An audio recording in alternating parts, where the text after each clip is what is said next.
Welcome! In this video we're going to be taking a look at Kunhar.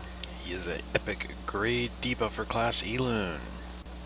Looking at his stats at the beginning, he starts off with a decent 26k HP, 4.7k attack, and some decent magic and physical resist. His speed is at 107, making him not too slow but not too fast either. As he's transcended up though, his HP and attack and defenses go up quite nicely, leaving him at a nice 39k HP for an epic that's pretty good. His attack is at 7k, which is quite nice for an epic, but he is a debuffer, so his debuffs also are quite nice. Looking in at his skill, his first skill is just a basic physical skill for frontline only. It deals decent damage, and as it is leveled up to the max at 6, then it does some pretty nice physical damage. His special skill, this one, Shield Throw, this is a multi-hit attack, again frontline only. It deals 6 times. This one also dealing physical damage, but this one affects a physical effect that does bleeding for 3 turns. As the skill is leveled up, the bleeding effect goes up to 4 turns, and the damage goes up quite nicely, ending at a 1400 plus 223% of his attack, but the bleeding effect for 4 turns is quite nice. Looking in at his ultimate skill is another multi-hit single target frontline only skill, dealing a lot of damage in 8 hits. This one inflicts a physical effect also that stuns the target for 2 turns, and if you're attacking a target that has bleeding already on them, you have a 50% chance of increasing that stun duration by 1 turn. But as you level the skill up to the max at 6, that physical effect that stuns goes up to 3 turns. The bleeding effect, if you're attacking someone that is already bleeding, then that you still have the 50% chance, meaning that this skill can potentially stun them for 4 turns if you're attacking someone that is bleeding, which is what his special skill does. So it is very good as a combo to use the special skill to apply that bleeding effect, and then use the ultimate skill on the target to apply the massive duration of stun with the chance of making it 4 turns. His passives can help this increase this even more. His first passive, this one, if you're attacking a target that has a physical effect, then your crit rate increases by 20%. Physical effects are several different things. Bleeding, stun, provoke are probably the more common ones that you're going to find, but he does apply the bleeding and the stun effect, so if you attack someone that has those effects on it, then his crit rate goes up by 20%, making him crit a little bit more often. His second passive also increases his crit rate by 30%, but he needs to have more than 75% of his HP, so putting him in the back line and hopefully not letting him get hit is something you're going to want to do, so that way he can have this increase of 30%, giving him a nice 50% increase to his crit rate with his first 2 passives, which this will help on his third passive. The third passive, this one, if half of your attacks that inflict a status effect land as crits, then the status effect that they inflict will have their duration increased by 1 turn. This is part of the passive that makes him very, very useful as a debuffer, especially for PvP situations.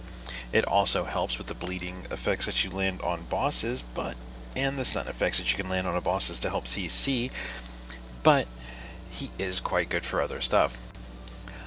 The stun effect, though, does help him in bosses, especially if you're doing daily modes, because he is a debuffer class where some bosses you cannot use DPS for doing controls because they'll have the daily requirement of you can't use DPSs. This is where Kunhar can come into play and help you on a team, as he is a debuffer class and he does provide a long duration of stun that is quite sustainable.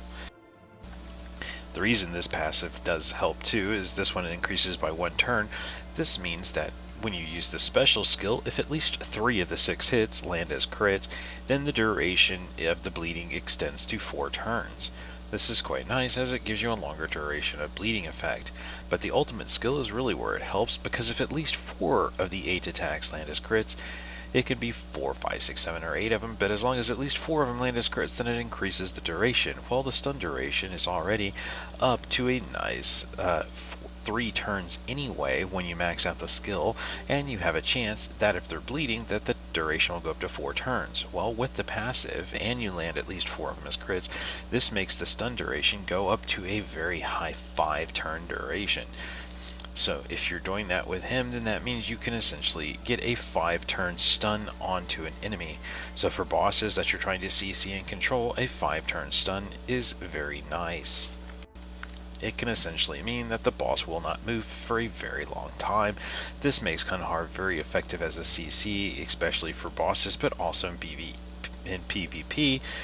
But in PvP, you're only going to be doing this to the front line, so if they're running a single target tank, then you're basically only going to be hitting the tank, and you're only going to be CCing it, not anything else in the back line.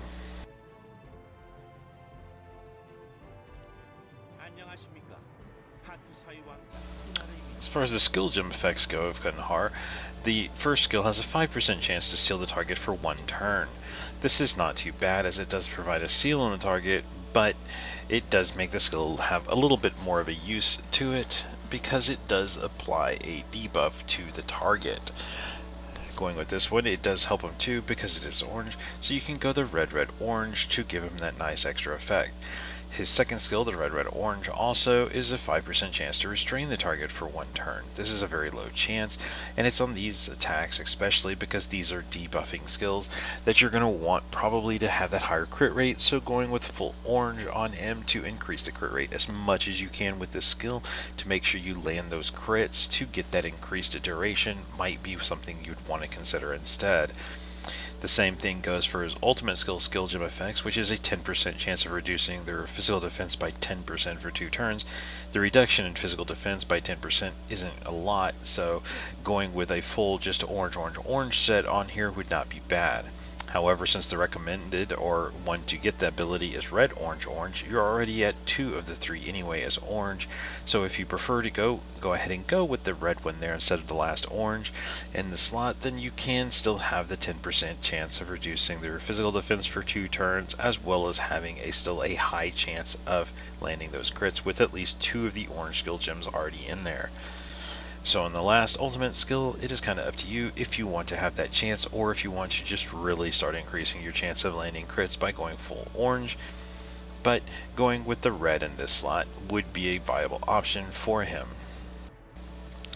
As far as Dimension Slate goes on him, if you're wanting to do something for him, then you'd want to focus on things like accuracy.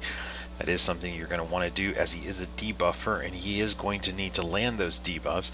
You're going to need to get good accuracy on him, and this after that you can focus on other things such as, you know, his survival, like HP, physical defense, magic defense, anything like that. But definitely get the accuracy on him, as you're going to need him to land those debuffs, otherwise he's not going to be very useful. It's the same thing when you're looking at gear sets. The things you're going to want to focus on, you're going to want to focus on gear sets that give him extra accuracy. So a full moon set, which increases his chance of landing the debuffs by 25%, that's going to be something you're going to want to do. Or you can go with anything else that just gives some type of accuracy. Substats for accuracy is also going to be helpful for him, because he is a debuffer again, and you need to make sure you land those debuffs, otherwise he's not going to be doing his job. Also, crit rate on subs is also going to be very good. It's the same thing for the Dimension Slate. You're going to be wanting to get those crit as much as you can. So if you can change your Dimension Slate around to get extra crit, extra accuracy, do that. The same thing for gear. Look for gear that gives you crit rate and accuracy. Anything that you can do to help him land his debuffs and give him the crit rate to extend the debuffs is going to be helpful for him. Overall, Kunhar is a good unit. He's very good in different situations. He will shine pretty well, especially in the underground arena, the UGD arena. He does work well there, as he doesn't take up much merit, and he is pretty easy to get up to the max +5 transcendence, which makes him pretty strong. And he still, even at +5, he doesn't take up too much of the merit away. This allows him to be very useful in a team, as you can run him in the team and you can stun, CC, bleed affect somebody very nicely. Like I said, though, he is only a front target attacker, so if the team that you're attacking has one main tank or something, then he's only going to be effective against that one main tank. So it is something you're going to want to be a little bit careful about. But if the front line that they're running in UGD Arena, if someone is running, say, like an Artemil, and they're running them in the front line, then he can be effective against the Artemil because he can stun the Artemil and keep it locked down so the Artemil isn't revenging the rest of your team. But that's only if that Artemil is on the front line. Now, if it's something else, like if they're running something else on the front line as a single unit, then it might not be as effective because it's only going to be that one unit you're going to be affecting, which means the rest of your team is going to have to deal with the back line because he cannot. But he is good there because the bleeding effect does do a lot of damage to the enemies because of the nice dot effect that it applies, but also the stun can really keep a unit locked down and in check so you don't have to worry. So if they're wanting, say, like a Fahrenheit in the front line as a single only unit, one of the problems that people have to deal with is that you got to kill the Fahrenheit, because if he puts up his ultimate skill, then he protects the rest of the team. Well, if you have Kunhar there, Kunhar can control the Fahrenheit by keeping him stunned and locked down, whereas the rest of your team then can focus on their back line, and you don't have to worry too much because the Fahrenheit's just never going to move because of all the stun effects. Plus the bleeding effects to the Fahrenheit are going to be quite nice, and it's going to be whittling his HP down as you go anyway. So he is useful against certain tanks, but UGD Arena is probably going to be one of his better places to shine for PvP, just because of his merit that he takes away from your team that he'll utilize on your team. So he's going to be pretty effective there. So it is something to consider. He is a good CC unit for there, but he is only a frontline target only, so it's something to consider whenever you're doing your team for fighting whatever enemy team that you're facing. That's going to be it for this one. If you have any questions or comments, leave them below and I'll answer them as soon as I can. Thank you.